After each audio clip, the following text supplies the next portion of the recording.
نبی صلی اللہ علیہ وسلم نے فرمایا سورۃ البقرہ پڑھا کرو، اس کا پڑھنا باعث برکت ہے اور اس کا چھوڑنا باعث حسرت ہے، اور جادوگر اس کو حاصل کرنے کی طاقت نہیں رکھتے، یعنی اس پہ قابو نہیں پا سکتے۔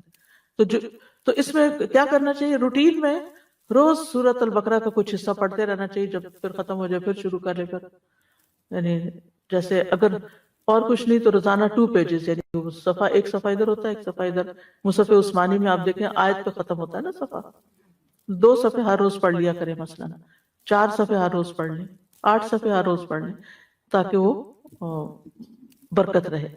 لگانا اور بات ہوتا ہے اور خود پڑھنا اور بات ہوتی ہے، کیونکہ پھر اس میں تو صرف ہمارے کان سن رہے ہوتے ہیں، لیکن جب ہم خود پڑھتے ہیں تو ہمارا دل دماغ سب کچھ پھر حاضر ہوتا ہے اس میں۔ لیکن سورۃ البقرہ کی کچھ آیات جادو کے توڑ کے لیے بڑی مؤثر ہیں۔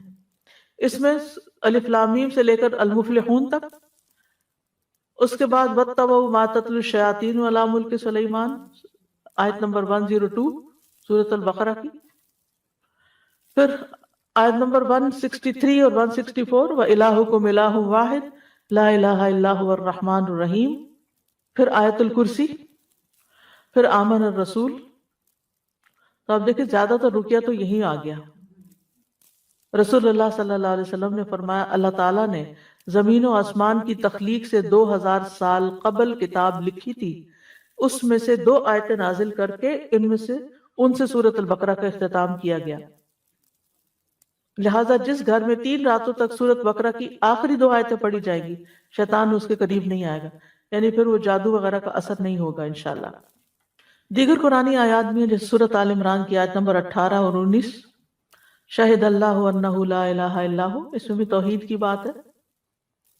پھر سورۃ الاعراف آیت 54 سے 56 تک، ان ربکم اللہ الذی خلق السماوات والارض فی 6 ایام، اور آیت 56 ہے ولا تفسدوا فی الارض بعد اصلاحها۔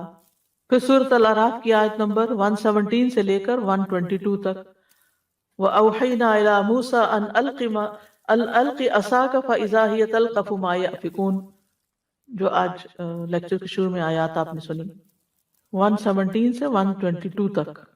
پھر سورۃ یونس آیت 81 سے 82، فَلَمَّا أَلْقَوْا قَالَ مُوسَىٰ مَا جِئْتُمْ بِهِ السِّحْرُ إِنَّ اللَّهَ سَيُبْطِلُهُ إِنَّ اللَّهَ لَا يُصْلِحُ عَمَلَ الْمُفْسِدِينَ وَيُحِقُّ اللَّهُ الْحَقَّ بِكَلِمَاتِهِ وَلَوْ كَرِهَ الْمُجْرِمُونَ۔ پھر سورۃ طٰہٰ کی آیت وَأَلْقِ مَا فِي يَمِينِكَ تَلْقَفْ مَا صَنَعُوا إِنَّمَا صَنَعُوا كَيْدُ سَاحِرٍ وَلَا يُفْلِحُ السَّاحِرُ حَيْثُ أَتَىٰ۔ پھر سورۃ المؤمنون کی آیت ہے أَفَحَسِبْتُمْ أَنَّمَا خَلَقْنَاكُمْ عَبَثًا وَأَنَّكُمْ إِلَيْنَا لَا تُرْجَعُونَ فَتَعَالَى اللَّهُ الْمَلِكُ الْحَقُّ لَا إِلَٰهَ إِلَّا هُوَ رَبُّ الْعَرْشِ الْكَرِيمُ۔ یہ آگے بھی ہے أَنْتَ خَيْرُ الرَّاحِمِينَ تک۔ نمبر ہے المؤمنون کی آیت نمبر 115 سے لے کر 118 تک، 115 سے 118، یہ سورۃ المؤمنون۔ اور سورۃ طٰہٰ کی آیت نمبر ہے 69 اور یونس کی ہے 81 اور 82۔ پھر سورۃ صافات پہلی 10 آیتیں، پھر سورۃ الاحقاف 29 سے 33 تک، پھر سورۃ الرحمن 33 سے 36 تک، پھر سورۃ الحشر 21 سے 24 تک، یعنی آخری آیتیں جو ہے نا لو انزلنا ھذا القرآن علی جبل۔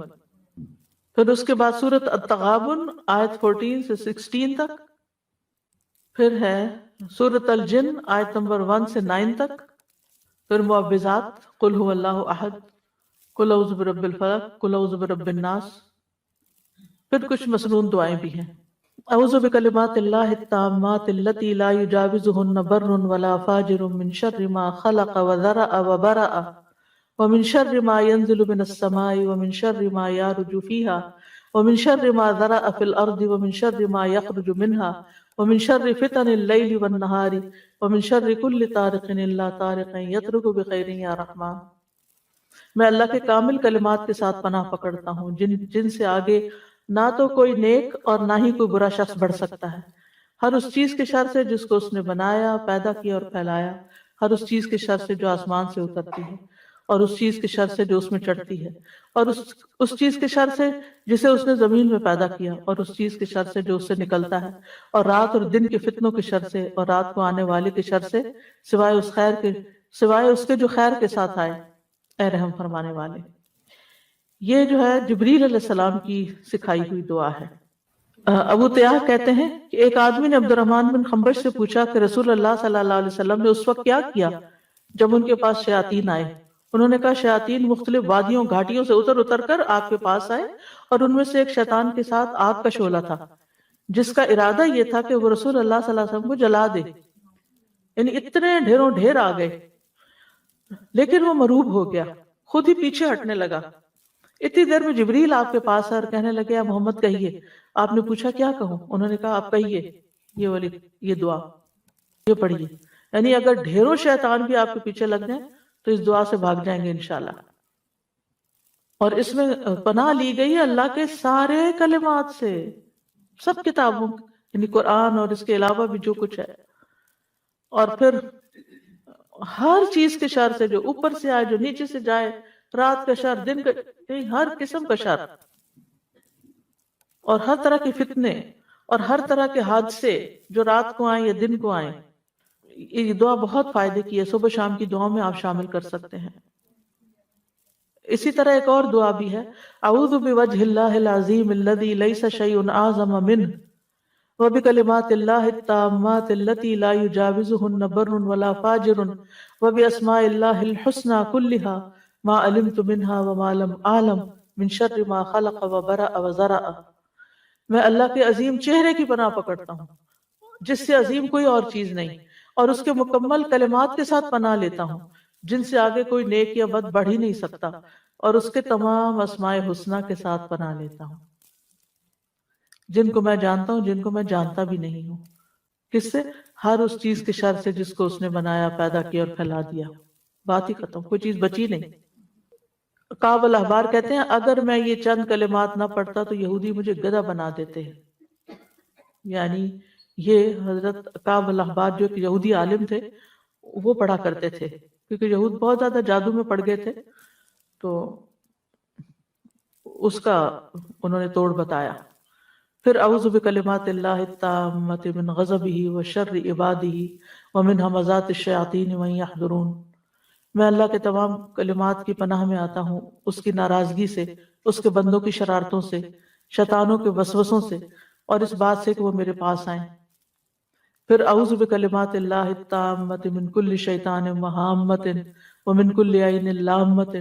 میں پناہ پکڑتا ہوں اللہ کے پورے کلمات کے ذریعے اور ہر ایک شیطان سے، اور ہر زہریلے جانور سے جیسے سانپ بچھو وغیرہ، اور ہر نقصان پہنچانے والی بری نظر سے۔ پھر 3 دفعہ شام کے وقت اعوذ بکلمات اللہ التامات من شر ما خلق، اور بسم اللہ الذی لا یضر مع اسمہ شیء فی الارض ولا فی السماء وهو السمیع العلیم۔ پھر اسی طرح اگر آپ دوسرے کو دم کر رہے ہیں تو اللہم رب الناس مذہب البأس اشفی انت الشافی لا شفاء الا شفاء الا انت شفاء لا یغادر سقما، یہ صحیح بخاری کی روایت ہے۔ پھر اذہب البأس رب الناس انت الطبیب وانت الشافی، اے اللہ جو لوگوں کا رب ہے تکلیف دور کر دے، تو ہی طبیب، تو ہی شفا دینے والا ہے۔ امسح البأس رب الناس بیدک الشفاء لا کاشف له الا انت، اے لوگوں کے رب اس تکلیف کو دور کر دے، شفا تیرے ہاتھ میں، تیرے علاوہ کہیں اور سے شفا نہیں مل سکتی۔ پورا یقین و توکل اور بھروسہ اللہ پہ۔ بسم اللہ ارقیک من کل شیء یؤذیک من شر کل نفس او عین حاسد اللہ یشفیک، بسم اللہ ارقیک، میں اللہ کا نام لے کر آپ پر دم کرتا ہوں ہر اس چیز سے جو آپ کو تکلیف پہنچائے، ہر نفس کے شر سے اور نظر بد سے، اللہ آپ کو شفا عطا فرمائے، میں اللہ کا نام لے کر آپ پہ دم کرتا ہوں۔ بسم اللہ یبریک ومن کل داء یشفیک ومن شر حاسد اذا حسد وشر کل ذی عین، اللہ کے نام کے ساتھ وہ آپ کو صحت دے اور ہر بیماری سے شفا دے، اور حاسد کے شر سے جب وہ حسد کرے، اور ہر بری نظر والے کے شر سے محفوظ رکھے۔ اور اسأل اللہ العظیم رب العرش العظیم ان یشفیک 7 دفعہ پھر پڑھیں۔ میں اللہ عظمت والے سے دعا کرتا ہوں جو عرش عظیم کا رب ہے کہ وہ تمہیں شفا دے دے۔ تو یہ ہے علاج، آپ خود بھی کریں، اگر نہیں کام چلتا تو پھر کسی ماہر راقی سے بھی کروا سکتے ہیں علاج، لیکن توڑ اللہ کے کلام میں ہی ہے جو کہ جائز بھی ہے اور فائدہ مند بھی ہے، کیونکہ غلط طریقوں سے جادو کا توڑ جادو سے کرانا جو ہے یہ منع ہے، اور بعض اوقات وہ جنات کو اس طرح مدد کے لیے پکارتے ہیں کہ جس میں شرک کا پہلو بھی آ جاتا ہے۔ وآخر دعوانا ان الحمد للہ رب العالمین، سبحانک اللہم و بحمدک، اشہد ان لا الہ الا انت، استغفرک و اتوب الیک۔